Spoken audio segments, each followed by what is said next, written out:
So how was school today? Any problems? No. Did everything good? Yes. Not bad. We got run, run! Alrighty. Mr. Rob coming over here. Hello, Gary Hernandez here, and welcome to Cane Self-Defense with Master Gary Hernandez. This little scenario that we're doing here is things that we do practice in our cane system. And one of them is just not only just learning to defend yourself with your cane when you have just yourself, but there are times you might be with your loved ones. So giving me a hand in this is one of my younger students. This is Selena. She's going to be acting as though she was my grandkid. And then Mr. Rob is one of our other students, and he's going to be helping me in this one. Now, what you saw there was, as we were walking, all of a sudden an individual comes up toward me to attack me. Now, one thing about having your loved ones with you, they can also kind of prevent you from doing what you might really need to do because you don't want to have them get injured. You don't want to be tussling and all of a sudden your kid or grandkid's trying to help out and they're not, big enough or strong enough to help you defend. They could get hurt in the scuffle. So what I did there was I shoved Selena, and I did. I shoved her out of the way and I went into a defensive situation to handle this individual. So one of the things I always tell people to do is they need to, whether it's at home or get with your loved ones and talk about different situations, different scenarios. One of the things we do in the RDT Cane self-defense system is we work on different scenarios, not just inside the school, outside the school. Even when we're doing our Zoom sessions, we go over and we discuss and we work on if you have a loved one, what to do, especially if they're by you. Now, here I am. Now I have one hand on the cane. I got one hand on Selena, and an individual starts to come up.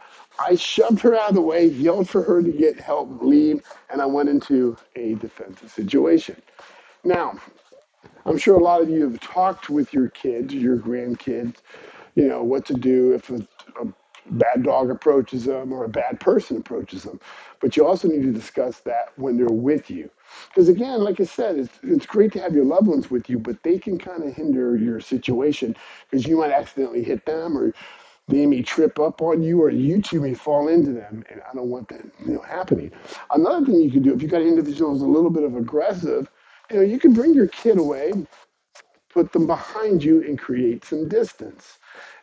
But again, you can also train with your kid to where if someone starts approaching you, run, and they automatically know to run and try to get help, stuff like that. So you want to practice with your loved ones, walking around, someone's coming in, moving them, going into a strike, make sure that that person's going to be able to. Let's say this is a lot younger person and they kind of flip out a little, not flip out, but they start crying, they're scared.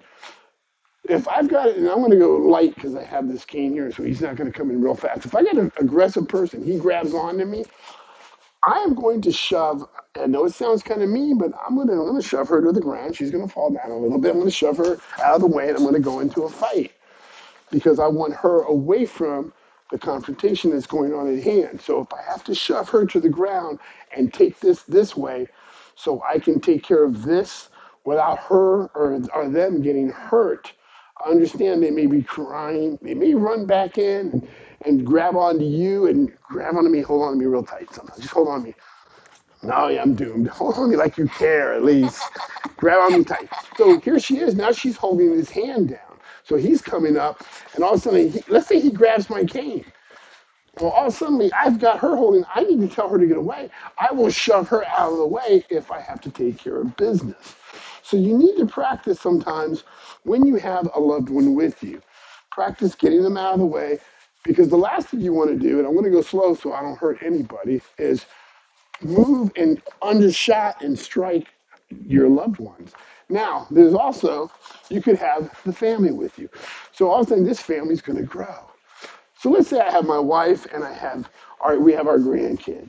Now, Selena is high up in our martial art ranks, and yeah, right now the three of us can fight. So that's bad for him. But let's just say your wife and your kid or your grandkid doesn't train, just you. So if someone starts to come up, you want to go, get away. You want your your spouse or whoever you're with to be able to take their kid, their grandkid, and leave, get away, go for help while you take care of what's going on. Come on, man. If you got a situation where you're in the middle and an individual comes in, go, get away. 'Cause you want to make sure that they're going to be able to get away and you can do what you do. Having to worry about them is going to really mess with your defensive skills here because you're too worried that they're right here, they're going to get hurt. The minute I know they're out of the combative area, they're out starting to get help, I can focus more on handling this situation here. So practice again. Come on over here, young lady. Practice walking with somebody. Now let's say you want to practice, right? And you don't have a bad person. Well, we're going to make a bad person.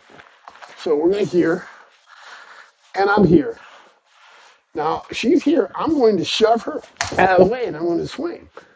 Again. All of a sudden, I need to move her, and I'm going to swing.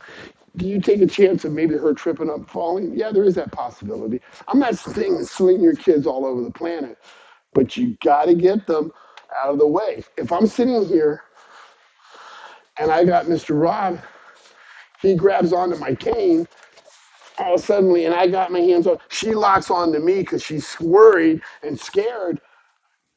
I've got one hand locked up, one hand locked up. I could let go of the cane, and hold on to it. I could let go. Now he could back up, and all of a sudden he has a stick to swing at. Grab again. If she's not going to let go, I'm going to force the issue, and then I'm going to come in.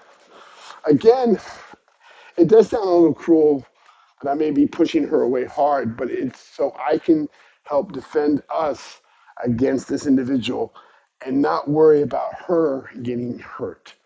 So you want to practice that, not just when you're out and about by yourselves, but what do you do when you have your family or loved ones? It could be, have you step out for a minute? Let's say it's your wife. You're sitting here. Now, I know you might want to go get him, honey. But the thing is, you're supposed to protect your family. So he's coming in. I'm going to say, take off, get some help. And I'm going to go into fighting. So talk to your spouse, talk to your loved ones. Have a plan of action when you're out and about. It doesn't matter whether you're carrying a cane, carrying a firearm, whatever you're using, open hands. Discuss with your family a plan of action if you guys are attacked. Mr. Rob, thank you very much. Ms. Karuna, Selena, thank you guys very much for your assistance. So hopefully that little tip helps. Thank you very much. If you get an opportunity, please subscribe to our channel. It does help us grow.